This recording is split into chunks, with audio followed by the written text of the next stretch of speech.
Good evening, everyone. Welcome to Vibing with Vicky. Let me first extend my apologies for all the technical difficulties that we experienced on this evening, but we're back in full effect and we're live. I'm excited about that. I have missed everyone and all of your comments and all of that energy that you normally give me. So please stay tuned. Forgive us for the technical difficulties. Things happen, right? Especially when you got a good positive message that you're trying to put out to the community. Just think about all of that other negative stuff that's out there. They don't run into things, but that's okay. This too shall pass. So I just want to remind everyone to please tune in to Nas 716 to Nas 716 Studio every weekday, Monday through Friday at 6 o'clock p.m. On Mondays, we have Clearing the Mist with Ken Hambleton. On Tuesday, we have the Rick and Rhonda Show. On Wednesday, of course, it's me, Vibing with Vicky. And on Thursday, it's Keeping It Frank with Frank Hanley. And on Fridays, it's Faith Matters with Dr. Ken Nasir. So you want to please tune in. They always have something for everyone that will keep you going, keep a positive attitude, keep you motivated, and something empowering as well as spiritual. So I am excited about getting to our show, but I want to remind everyone, I love your comments. I need to hear your comments. I live on those comments. So please get your little fingers going and comment. I want to hear what you have to say. And if you're asking me a question, if I can get to it tonight, I certainly will. And if I can't get to it, we will certainly do this on next week. I will try my best to get an answer for you and to you. Okay? So let's start with saying that I am doing something different and I'm excited about it. And I want all of you to know what I've been up to. So I am no longer the executive director at Niagara Falls Memorial Medical Center. I am now the city clerk at Niagara Falls. So that's where you can find me. I am working in City Hall in Niagara Falls.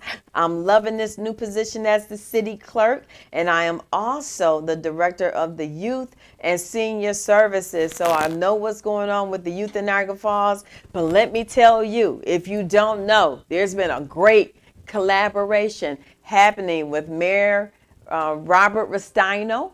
Okay, the superintendent of school, which is Mark Laurie, and we also have Rebecca from the Boys and Girls Club, and the administrator of Niagara Falls, which is Anthony Restaino, and they have done a wonderful collaboration, put together an exciting calendar for the youth here in Niagara Falls. So I'm moving up. I want to make sure I get to you. I want to make sure I say to you personally, to the parents, to the grandparents, to everyone, there is something to do here in Niagara Falls for our youth. Yes. Guess what? They heard you.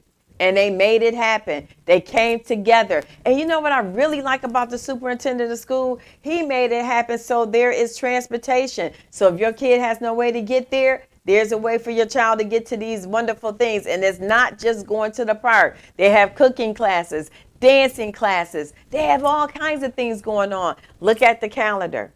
Check out the calendar for Niagara Falls here. See what's going on with our youth. And if you can't remember to do that, you can always call the city clerk's office because that's where I'll be and we'll make sure you get that information. So enough about me. Yes, that's it. That's Mayor Robert Restaino right there. I'm excited to be there. That was like my first day at work. So he came to greet me and we have our little chit chat. So I'm so happy to be aboard. Can y'all tell? I'm so excited. And the people of City Hall have been so wonderful to me. And so I'm excited, and we're hearing what you're saying here. So let's just all work together and let's make it happen for our city. Let's put us on the map. We want people to remember Niagara Falls and what we're doing. So now let's get to our subject tonight. I love this subject, and this is about the power of words. The power of words. And I started off by saying earlier that when words meet with speech, activation of power happens. Because words just on the paper are words on the paper. But when you take those words off that paper and speak it out your mouth, something happens. A power is released. And I want to give you some examples. Okay, so I'm going to ask the assistant here today, really he's the producer, right? Honest.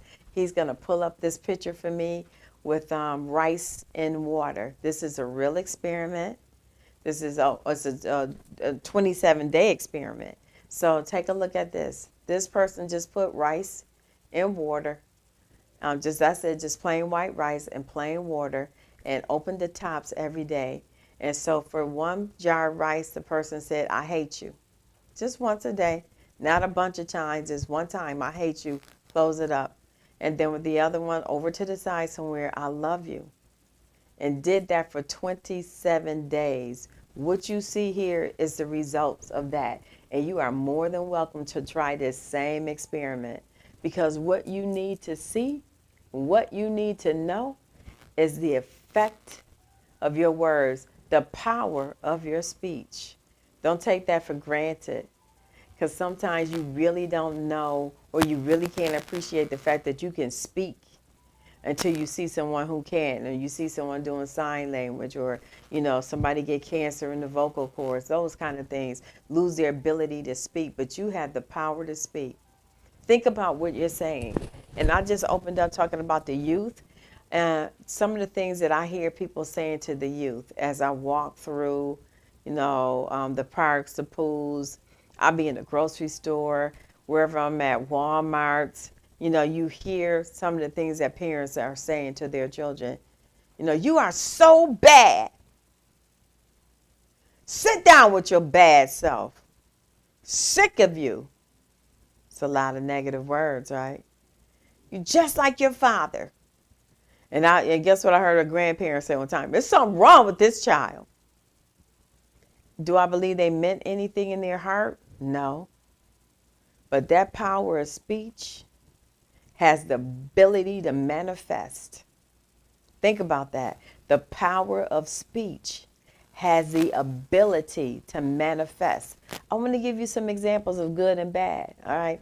So, the drug dealer will get up in the morning and say, you know what, I'm going to make so many hits, I'm going to hit so many licks today, I'm going to make X amount of money, and guess what? They go out and they do it. Or, you know what, I'm going to rob these people today, and this is how much I'm planning on getting, this is how many people I'm going to hit. And we've been seeing a lot of massacres going on.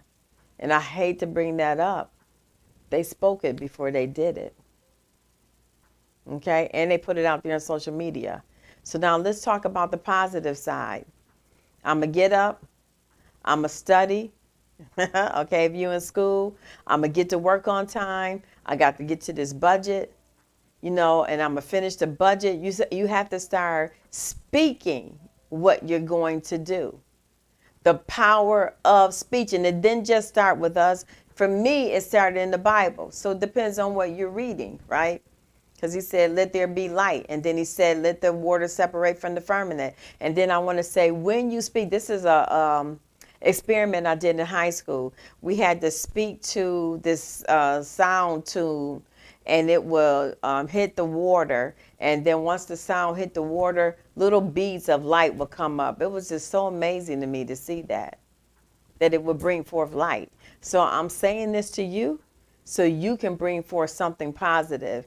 I was reminded by a girlfriend. I was just talking to her before I walked into the studio today. Her name is Tiffany Madsen, and she is a licensed clinical social worker. And Tiffany would always say when we worked together, well, Vicky, can you say that a little different? That's kind of hard. I said, well, what's the problem? They need to hear the truth. But then what Tiffany was really saying to me was, can they hear it when you give it so hard? Is there a different way you can present it to the person? And what does that take? It takes thinking. So let's look at some of the other things I found that happen with water molecules when they heard certain words. All right, so we're going to bring that up on the screen. And this is just a map. We're just talking about speaking now. So look at the water molecule before offering a prayer. It just looked ugly, nothing to it. But after prayer, look at that. It looks like a snowflake, right? But it's really a water molecule. Just saying thank you. Look how beautiful that is. And remember I talked about you make me sick, now this person went a step further, I will kill you. Look how ugly it is. It almost looked like the water molecule before prayer.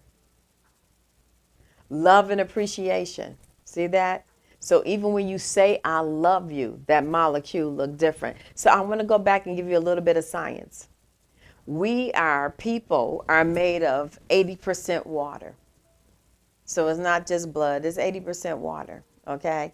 So you think that when they spoke to that water of that jar of rice with water in it and speaking to the water molecules are all in the air, they're all around us, right? And it lets us know that they're forming, they're manifesting, they're becoming something when you speak. And when you speak to that child that's 80% water, what is going to happen? What is going to manifest? And then you hear people say things as though they had some great prophecy. I knew that person was going to be bad. Oh, I knew they were going to end up in jail. Did you know what you were speaking over their life? Do you think maybe you might have had a little something to do with that? Because you could have said, you know what? You have a lot of energy, and we need to find something to do with your energy. You know, I have to watch myself because I have a niece who can be a little challenging sometimes, and she's young. Okay. And I know, yes, ADHD and all those different things can get in the way of, it may make you want to say something because of how they're behaving. But you have to study to watch what you say. And why am I having this conversation with you tonight? As I began to transition from one job to another, what I heard from people was, you're not going to like that. You shouldn't do that. I wouldn't take that if I was you. That's a little too risky. So I could have allowed their words to penetrate me and not even took this journey at all. But I said, nope, I'm not going to go by that. I have to go by what's in my spirit and what I'm hearing. And I'm going to embrace this new journey. And I want you to think about what you're saying, even in your marriage relationships. Let's talk about that. So there's a disagreement. And we can have those disagreements with the significant other, and then we get on the phone and we start saying some things. And you think because you're not saying it to that person, that is not going to manifest. But remember, there's power. When you speak, you activate a power. And I want to lean in because I want you to really get what I'm saying. When you speak, a power is activated. When I got ready to take certain exams, I say, I'm going in here and I'm going to take this exam. I went in there and I took the exam and I failed the exam because I didn't say enough words. I went in there and did exactly what I said. I'm going to take the exam. I'm not ashamed to say so. So I had to go back, change my words. I'm going in here to pass this exam. Your words matter. They matter. I'm telling you. Yes, of course, I have to study and all of that. Did I pass? Yes. But I want you to know you have to watch what you're saying. When you say, I knew this marriage wasn't going to work, really? Because you ran into something? Is it that bad? And sometimes it may be. But don't let it be because of what you're saying. So being a supervisor, I say I have the best team. I have a very hard-working team, and I do. And if it's somebody that can catch up a little more, I still say the same thing. I speak it over their life. Do they have to know that's what I'm doing? No. So there's one of the water molecules that said wisdom. And we know that wisdom is the proper application of knowledge. So what are we getting today? Look at the wisdom one. We're getting knowledge. Okay, so we can have wisdom. And it looks calming, right? It looks very calming. And that's how you want it to be when you speak. I had to teach people that when you're doing conflict resolution, that you don't have to necessarily yell. You don't have to yell when you're doing, when you having a disagreement with somebody. People think they yell, that means I'm a win, I'm right. Not necessarily, because it's what you say, and it's how you say it. So when you're in the middle of a conflict, if you're yelling out the words, are they really hearing, or are they waiting for a chance to jump in, right? I think we talked about that before.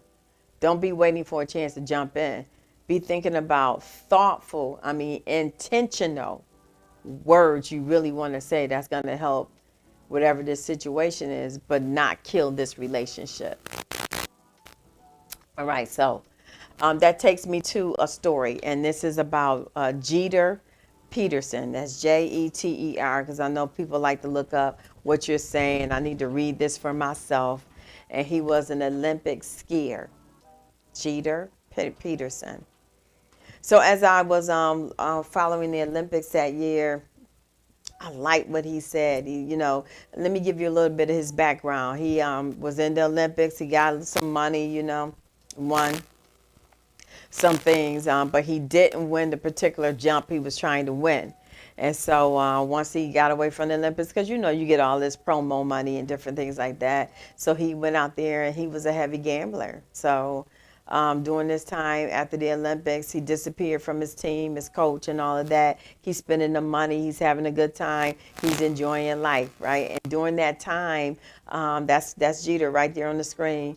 And during that time, his sister became very sick. She was, matter of fact, no, I'm sorry, correction. His sister was hit by a drunk driver. So boy, that pushed him over the edge. Now he didn't hit the high jump that he wanted to skiing.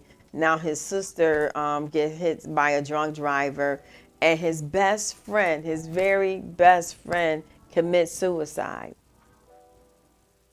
That's a lot, right? So he's taking that on. He goes out. He's enjoying, life. He's like the prodigal son. He's out there spending money and everything.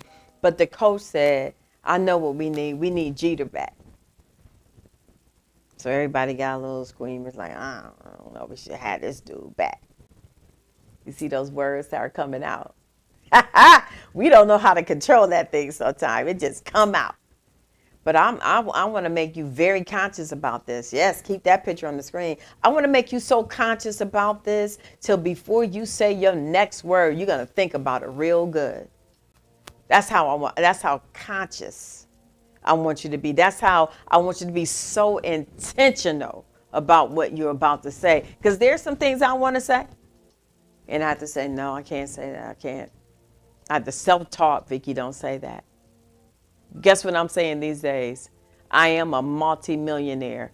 There's a verse in the Bible, Romans 4:17, that said, call those things that be not as though they were. I believe it. And if you believe something, say you believe it, you will receive it. So you got to keep on working on it. You can't just say it and don't believe it. That's the other thing that works with those words. Because when somebody say, I'm going to kill you, and they believe it, you start getting nervous and everything because of how they say it. Boxers on TV going at it. But let's get back to Jeter. So now the coach says, I'm going to go out and find him. Everybody's like, I don't know. He's not going to come. He's washed up. But the coach believed in him. He went out there and he found Jeter. And he said, it's time for you to come back. And that's a whole nother story I can give you one day about time. The power of time, right? So he goes out there and Jeter's like, I don't know, I can't do this. He's speaking those self-defeating words. That's right, self-defeating words. And I want to say that. I'm looking right into this camera. Stop. Stop with those self-defeating words. Don't be saying I'm not going to be able to get the loan for this house. I'm never going to get that car. I'm not going to make it through college. I'm not college material. Stop. Stop with those words. That's right. Keep that on the screen. I want to keep that going back and forth. You seeing what words can do. Self-defeating words, I can't take it when I hear people doing that. Somebody in my office said, I know that's not going to happen. I said, we're not going to speak that. Because I want them to get used to watching what they say. I want to have the best team ever. I will have the best team ever. Back to Jeter. So now the coach convinces him to come. He comes on. He's back on the team. They embrace him. At first, they're a little apprehensive, but they go on with it. They get the vibe. He's seeing positive. He's going to do it. Jeter is all out. And he gets up and he's done all this practice, this training, and he had to do extra training. He said, I don't know, I couldn't make this flip before. His coach was like, you could do it. I see you doing it. That's the other thing about words. You got to see it happening. You have to see it happening, right? Remember, when you speak it, it activates. It's okay laying on the paper, but you got to speak that thing now. I will graduate on time. I will get that job I'm looking for. This marriage will be a happy, prosperous marriage. Our children all will graduate from college. This one will be the doctor or the lawyer or whatever they desire to be, right? That's what you're going to say. Back to Jeter. So now the day has come. And this is when I'm watching it, and I get to see the interview afterwards. And he's done all this training, and his coach just taught him, like, you got to see this thing happening in your mind. Gets up that morning, he said he grabs a piece of paper, and he wrote on the piece of paper, I can do this. He said he sat there for a while as he prepared. He was dressed and ready. He was sitting there having his meditation, and he kept looking at the paper. And on the paper, remember his words. And he said, I can do this. But he heard it. And what he heard didn't sound as confident as what he could see. So he said he took that, he scratched that out. And he went from I can, and he wrote on there, when he scratched out can, he wrote on there, I will. I will do this. Goes up to the top of the mountain with as much confidence as he did the first time, but now he spoke it, and there he is. He did it. The impossible, the flip he thought he would never do. This was the thing he was known for. Jeter Peterson. He did it. 2 words. 2 words, right? And he changed one. He went from I can to I will. You have the power to change your words. You have the power to speak into existence what it is you want to see. You have the power to do it. You may not see it now, but it's coming. It takes it. And that's the thing about words, right? They're invisible. I tell people you can't shoot a word, you can't stab a word, you can't kill a word. Once it's released, it has to do what it's been sent out to do. That's why I want you to be intentional about the words you release into this atmosphere. I showed you water, right? Because the atmosphere have molecules everywhere. So it can manifest what you said if you believe it. So I want to end with that today. Let's remember the words. Let's remember your words. Be intentional about what you say, how you say it. Believe what you say when you know it's positive and you want to do it. I don't care what anybody else says. You have to know for yourself. Speak that thing, believe it, and watch it happen. The power of words. Remember, to the world you might be one person, but to one person, you might be the world. Thank you for staying with us on Vibing with Vicky.